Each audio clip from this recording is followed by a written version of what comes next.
গিন্নি, বাড়িতে আছো নাকি? হ্যাঁ গো, আছি। এই যে এইখানে। ই- এদিকে এসো গো। গাছে কটা লাউ ধরেছিল, তাই লাউগুলো কাটছিলাম। এই নাও, তুমিও একটা নিয়ে যাও। খুব স্বাদ এই লাউয়ের। এই স্বাদের আর ভাগ পাবে না তুমি অন্য কোথাও। আমি তোমার কাছে যে কারণে এসেছিলাম, কালকে সরকার বাড়িতে 50 জনের রান্না আছে গো। তাই তোমাকে যেতে বলেছে সরকার বাড়ির লোক। তুমি গিয়ে কিন্তু রান্নাটা করে দিও, কেমন? যাচ্ছ তো কাল তাহলে? হ্যাঁ রে বাবা, হ্যাঁ যাবো। অত চিন্তা করতে হবে না। এই গাঁয়ের যে কটা অনুষ্ঠান, সবখানে তো আমি গিয়ে রান্নাটা করে দিই। তোমার হাতের রান্নার যা স্বাদ, তাই তো সবখানে তোমাকেই রান্না করতে হয়। তোমাকে ছাড়া অন্য কোনো রাঁধুনি গায়ের লোক ভাবতেও পারে না। যা, সবটাই তোমরা বাড়িয়ে বাড়িয়ে বলছো। পরিমাণ মতো নুন, তেল, মশলা এইগুলো দিলেই রান্নার স্বাদ ভালো হয়। সবাই ওই একই রকম রান্না করে। তোমরাই একটু বেশি বাড়াবাড়ি করো আমার রান্না নিয়ে। রান্নায় কি শুধু পরিমাণ মতো মশলা, নুন, তেল এইগুলোই লাগে? রান্নায় লাগে ভালোবাসা। তোমার রান্নার প্রতি একটা ভালোবাসা রয়েছে, তাই তো তোমার রান্নায় এত স্বাদ হয়। এই দাঁড়াও দাঁড়াও, সাত সকালে আমার বাড়িতে এলে খালি মুখে কি আর তোমায় ছাড়তে পারি? চলো, আমারও জল খাবারটা করা হয়নি। আমি আর তুমি একসঙ্গেই বসে জল খাবার করি। আর আজকে বাড়ি গিয়ে রান্না বান্না কিছু করতে হবে না। আমি এখানে রান্না করব, তুমি খেয়ে নিয়ে বাড়ির জন্য নিয়ে যেও, কেমন? ও মা, সে কি করে হয় গো? না না, বাড়িতে মেয়েটা না খেয়ে বসে থাকবে আমার জন্য। আমি যদি এখানে খাওয়া দাওয়া করে নিই, ওর খেতে অনেকটা দেরি হয়ে যাবে তো। ঠিক আছে, তুমি না হয় শুধু জল খাবারটা এখানে খাও, আর দুপুরের খাবারটা নিয়ে চলে যেও। কিছু দেরি হবে না। আমার কথার ওপরে কিন্তু কথা বললে আমি খুব রেগে যাব। যেটা বলেছি সেটাই হবে। তারপরে তারা দুজনে মিলে একসঙ্গে জল খাবার করে রান্না চাপিয়ে দিল। সেই প্রতিবেশী মুখার্জি গিন্নির হাতে হাতে একটু সাহায্য করে দিল। কেটে ধুয়ে সব একেবারে প্রস্তুত করলো। রান্নাও চেপে গেল। রান্না মিটে যাওয়ার পর মুখার্জি গিন্নি কৌটোর মধ্যে সমস্ত খাবার গুছিয়ে ভরে দিল।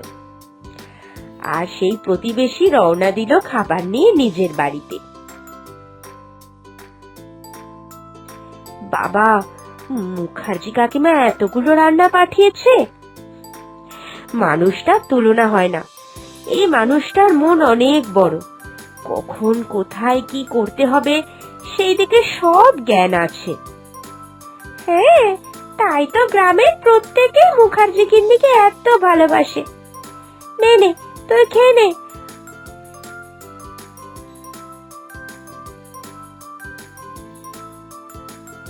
শশীবালা, ও শশীবালা, বাড়িতে আছো নাকি?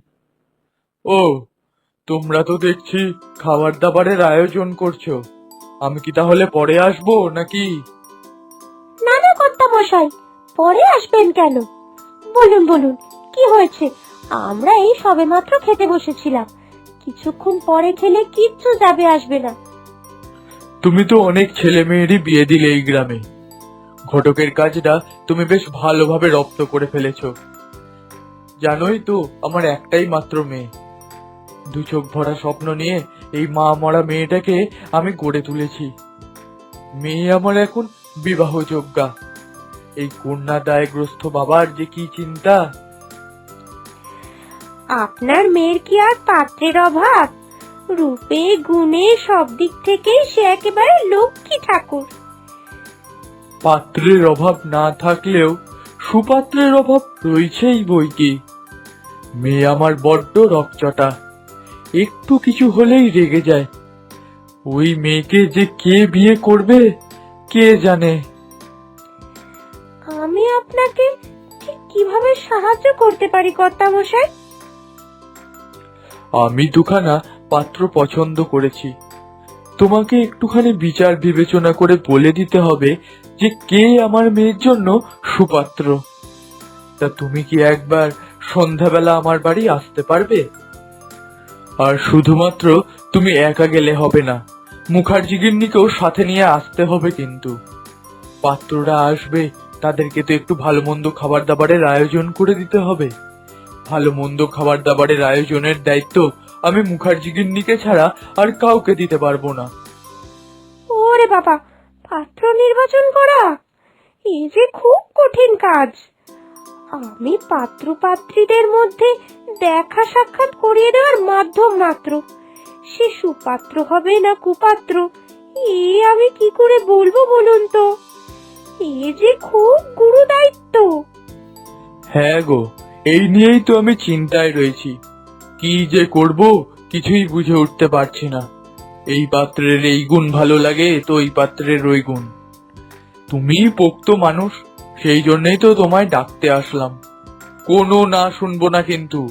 তুমি ঝটপট তোমার ওই বান্ধবী মুখার্জি গিন্নিকে নিয়ে বিকেল বেলার মধ্যেই আমার বাড়ি চলে আসবে। আচ্ছা ঠিক আছে, দেখি তাহলে। মুখার্জি গিন্নি তো দুপুরবেলা পুকুর ঘাটে আসে, তখনই আমি কথা বলে নেব। এরপর দুপুরবেলা পুকুর ঘাটে গিয়ে মুখার্জি গিন্নিকে সমস্ত কথা শশীকলা খুলে বলল। বিয়ের দায়িত্ব এ বড় একটা কঠিন কাজ। বলা যায় না, ছেলে যদি খারাপ হয় তখন বাবা মায়েরা সারাক্ষণ আমাদেরকেই দুষবে। আর ওই মেয়ে যার আগে, ওই মেয়ের সঙ্গে ঘর করা চারটিখানি কথা নয় গো। যথেষ্ট বুঝে শুনে বিচার বিবেচনা করে ঘর করতে হবে। মা মরা মেয়ে তো, সেই জন্যই এত রকচটা হয়ে উঠেছে। ওটাই তো, কিন্তু কর্তামশাই এমন জোরাজুরি শুরু করলেন, আমি আর না করতে পারিনি। সত্যি গো, মেয়ের বিয়ে নিয়ে উনি বড্ড চিন্তাগ্রস্ত। খুব অসহায় লাগছিল আজই ওনাকে। প্রত্যেকটা বাবা মাই মেয়ের বিয়ের সময় খুব অসহায় বোধ করে। কোনটা ঠিক কোনটা বেঠিক সেই চিন্তা ওরা একা করে উঠতে পারে না। ঠিক আছে, তুমি যখন বললে তাহলে একবার নিশ্চয়ই যাব। জানি না সঠিক সিদ্ধান্ত নিতে পারবো কিনা আমরা। সিদ্ধান্ত তো আমায় নিতে হবে না, সিদ্ধান্ত নিতে ডেকেছে তোমাকে। রান্না করার কাজ শুধু আমার, আমি রান্না করেই চলে আসবো। তা বললে কি করে হবে? মানছি উনি আমায় সিদ্ধান্ত নেওয়ার জন্য ডেকেছেন, কিন্তু তুমি আমার এত দিনের বান্ধবী। সমস্ত সুখে দুঃখে আমি তো তোমাকেই পাশে পেয়েছি। এই সময় কিন্তু আমার হাত ছেড়ে দিলে আমি খুব রেগে যাব। ঠিক আছে বাবা, ঠিক আছে, যাব। বিকালবেলা তো আমি তৈরি হয়ে থাকবো, তুমি আমার বাড়ি চলে এসো, তারপরে দুজনে মিলে একসঙ্গে বেরোবো। অবশেষে এলো সেই অতি প্রতীক্ষিত সন্ধেবেলা। সন্ধেবেলা সবাই মিলে যখন একসঙ্গে পাত্রপক্ষকে দেখতে বসলো। এ কি, এ আবার কি?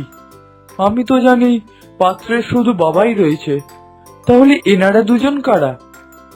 আমি আমি হলাম এই গ্রামের অন্যতম ঘটক গিন্নি, আর ইনি খুব ভালো রান্না করেন। আজকে তোমরা আসার সুবাদে যে রান্নাগুলো করা হয়েছে, এ তো এই মুখার্জি গিন্নির হাতের রান্না।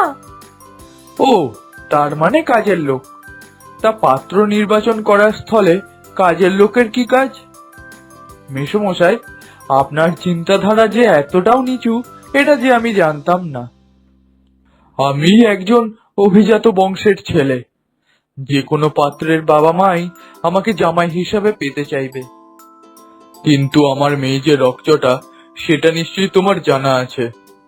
আর সেই কারণে তুমি আমার মেয়ের সাথে ঘর করতে পারবে কিনা সে নিয়ে আমার বেশ সন্দেহ, কারণ আমার মেয়ের রাগ কেউই ঠিক সহ্য করতে পারে না। তাহলে আপনি ভাবছেন কি করে আমি ওর রাগটা সহ্য করে নেব? সবাই যেমন ওর রাগটা সহ্য করতে পারে না, তেমন আমার কাছে ওর রাগটা অসহ্যই হয়ে উঠবে।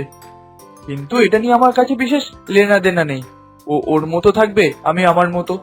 দুজনের মধ্যে কথাবার্তা যতই কম হবে ততই রাগারাগিটা কম হবে আমাদের মধ্যে। আচ্ছা, ইনি তো এনার মতামত দিলেন। আর বাবা তুমি তুমি কি ওই মেয়ের সঙ্গে সংসার করতে পারবে? আমি গায়ের চাষাভুষো ছেলে, আমার এইসব কথায় কি বা এসে যায়। তবে উনি যদি আমার স্ত্রী হন, আমি চেষ্টা করব ওনাকে যথাসাধ্য মর্যাদা দেওয়ার। যদি উনি ছোটখাটো বিষয়ে কোনো রাগারাগি করেন, আমি চেষ্টা করব ওনার সাথে কথা বলে সমস্তটা মীমাংসা করে নেওয়ার। কথা বললে যে কোনো সমস্যারই মীমাংসা করা যায়, এটা বিশ্বাস আমার। পাত্র নির্বাচন করার জন্য তুমি খামোখায় দুজনকে ডেকে এনেছো বাবা। বিয়ে করব আমি, তাই পাত্র নির্বাচন করার স্বাধীনতা আমার। আমি এই গরিব চাষিকেই বিয়ে করব। এনার মধ্যে যতটুকু মনুষ্যত্ব বোধ আছে, এই বড় লোকের অভিজাত ছেলের মধ্যে তার বিন্দুমাত্রও নেই। তাই একে বিয়ে করে আমি কোনোদিন সুখী হব না। দুজন মহিলাকে উনি বললেন কিনা কাজের লোক। মানুষ কি কাজ করে সেটার উপর নিশ্চয়ই মানুষের পরিচয় নির্ভর করে, কিন্তু কাজ কখনোই ছোট বড় কিচ্ছু হয় না, সৎ পথে উপার্জন করে, এটাই তো সব থেকে বড় কথা। আর এই অভিজাত বাবুর খুব যে ডাঁট, আমি এর সঙ্গে সংসার করতে পারবো না বাবা, তুমি একে বিদায় করো। দেখলেন তো কর্তামশাই, মেয়ে নিজেই তার পাত্রকে নির্বাচন করে দিল। আসলে এটাই উচিত। পাত্র নির্বাচন কিংবা পাত্রী নির্বাচন যে বিয়ে করবে তারই করা উচিত, কারণ সারাটা জীবন তো ওরাই সংসার করবে। আমরা তো বাইরের নগণ্য মানুষ, আমরা কি আর বুঝবো। হ্যাঁ, এটা তো তুমি একদমই ঠিক কথা বলেছ। তাহলে মুখার্জি গিন্নি, বিয়েটা তো একদম তাহলে পাকাপাকি হয়ে গেল। তা বিয়ের কদিন এ বাড়িতে যতদিন ভোজের আয়োজন হবে, তোমায় কিন্তু ভোজের দায়িত্ব সমস্তটা নিতে হবে, কেমন?